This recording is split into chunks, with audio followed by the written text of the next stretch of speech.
El movimiento. El movimiento es una de las partes fundamentales más importantes que tiene el cine, o que tiene el vídeo, o que tiene cualquier cosa que haga que tú ahora mismo puedas ver este vídeo. Entonces vamos a hablar un poquito sobre el movimiento, sobre el cine y sobre por qué una civilización hace más de 2000 años pudo prever cómo se iba a hacer el movimiento hoy día. Bienvenido.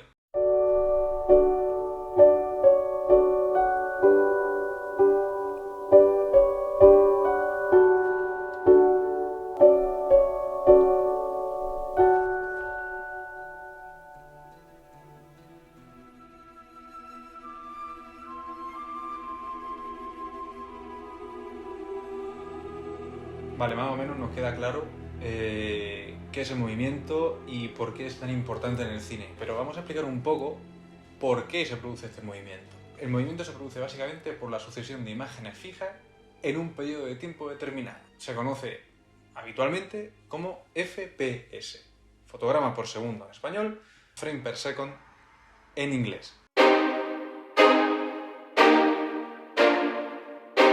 Por explicarlo de una forma sencilla, la tasa de fotogramas por segundo va a depender de la cantidad de fotografías fijas que me haga una cámara en un segundo.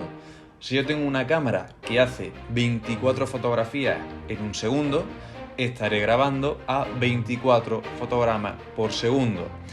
Y si luego posteriormente yo tengo un reproductor que me permite reproducir estas 24 fotografías en un segundo, estaré reproduciendo a 24 fotogramas por segundo.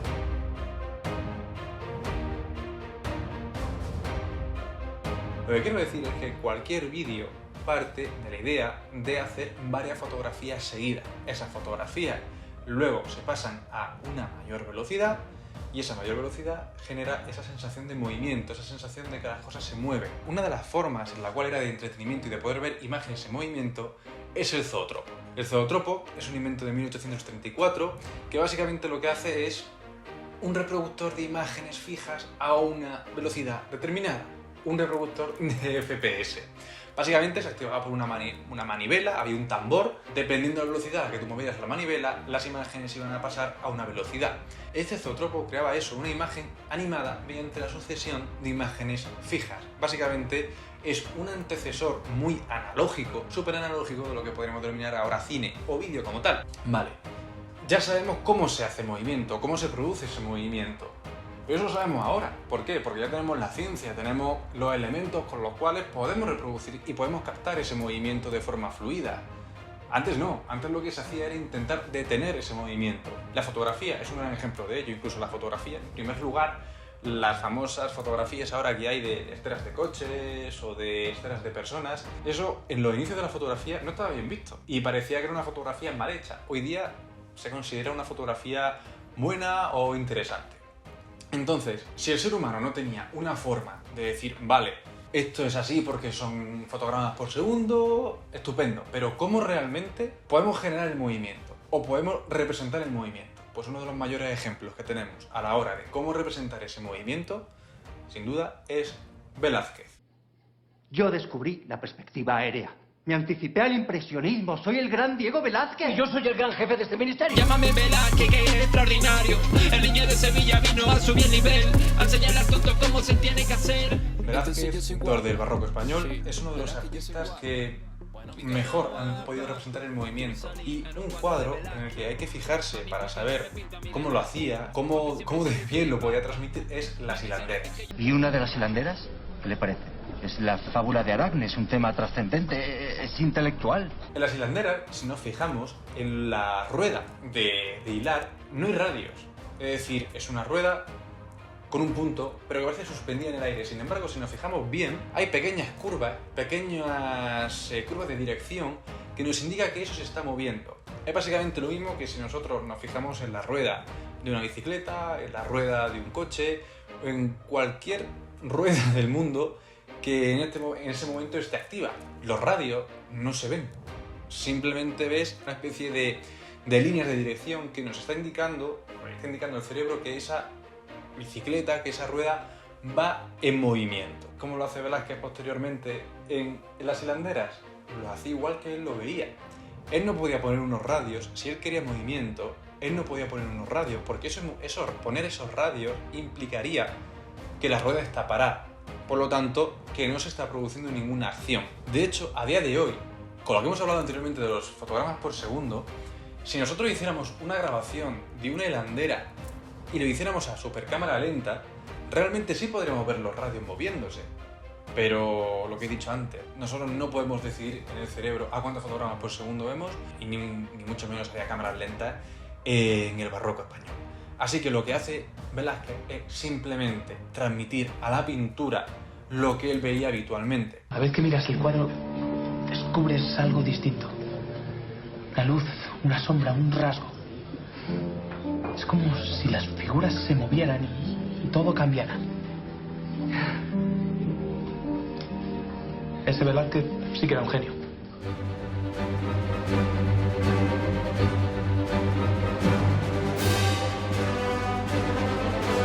El cómic es uno de los elementos más cercanos al cine en cuanto a ideas, en cuanto a planos, en cuanto a encuadres. De hecho, el cine, en los momentos iniciales, en el momento en el que estaba naciendo, que tiene 115, 120 años, es decir, tampoco es que ya sea un adulto. Pero en los momentos en los que estaba naciendo, se fijaba en el teatro y en el cómic. Y el cómic es uno de los mayores representantes del movimiento. ¿Cómo lo hace? Por líneas o también por fantasmas. De hecho, esos fantasmas también se veían en el inicio de la fotografía en movimiento. El cómic crea esas líneas alrededor de los personajes o alrededor de ciertos objetos para decirle al espectador que eso tiene movimiento. Y si lo vemos detenidamente, parece que es una sobreposición de dos imágenes sobrepuestas en el papel para crear ese movimiento. Vale, ya tenemos todo eso más o menos claro, ya nos queda claro un poco cómo hemos ido definiendo un poco el movimiento, pero ¿qué pasa con los egipcios? Bien, ahora vámonos al Antiguo Egipto.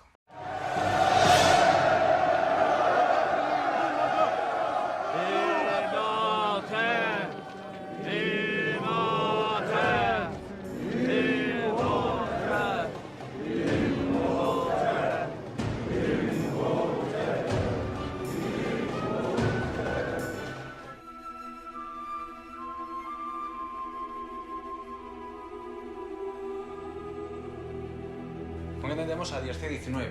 Aquí, básicamente, lo que viene siendo el arte seguirá siendo similar, pero se ven algún tipo de evoluciones ya en el arte egipcio. Y diréis, ¿cómo una persona que solamente pintaban monigotes de perfil o de frente podían generar movimiento en algo tan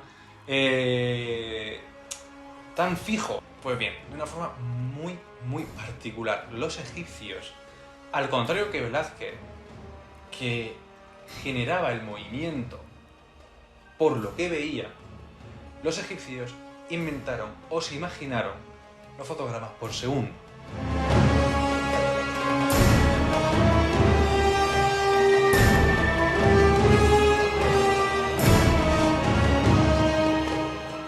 Empezando por una similitud al cómic, quiero hablar en este caso sobre el papiro del escriba Hunefer. En este papiro, perteneciente al año 1180 a.C., es decir, hace más de 3000 años, y que de hecho se encuentra en el Museo Británico, es un papiro perteneciente al Libro de los Muertos.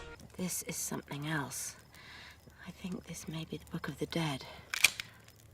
The Book of the Dead? Are you sure you want to be playing around with this thing? It's just a book. No harm ever came from reading a book.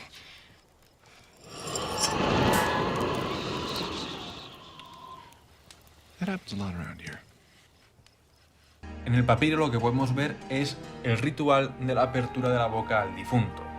Pero lo que nos interesa se encuentra en la parte izquierda de la imagen, concretamente en unos sacerdotes y en el más cercano al espectador, que lleva sujeto con las dos manos un pequeño jarro de color ocre que está agitando. Lo curioso de esto es que el dibujante, para dar la sensación de movimiento del jarrón, lo que ha hecho básicamente ha sido representar varios perfiles del mismo de forma que parece que hay movimiento.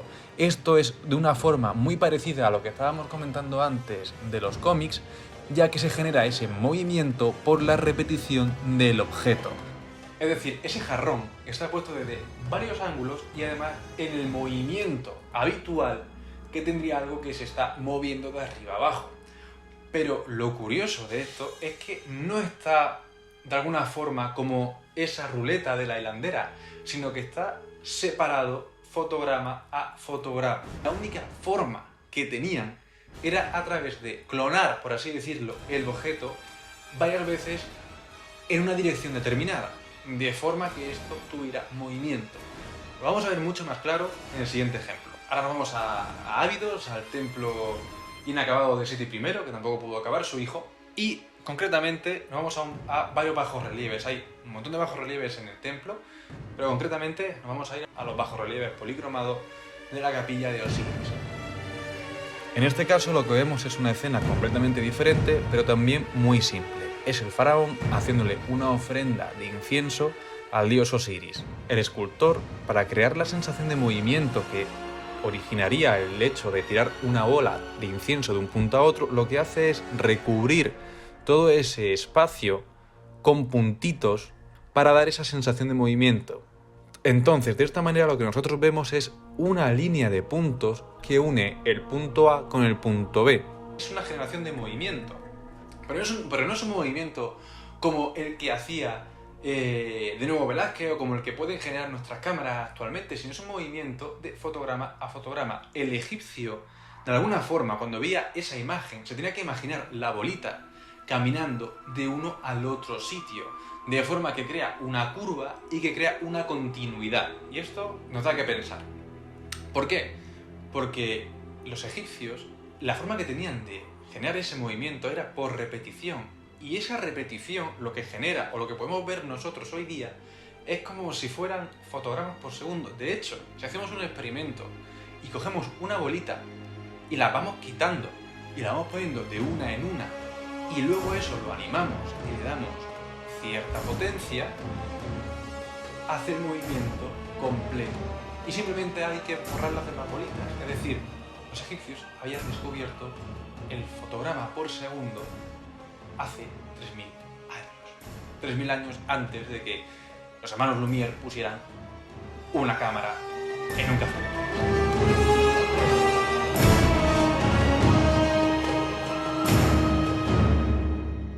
Si queréis saber más sobre este tipo de descubrimientos, os dejo por aquí abajo algunos links, sobre todo al blog de Nacho Ares, un gran historiador de la cadena SER. Y nada, si queréis seguir descubriendo cosas, teniendo curiosidad por la cultura cinematográfica y por la imagen, pues ya sabéis, suscribiros, darle a la campanita, que no se pierda ningún vídeo.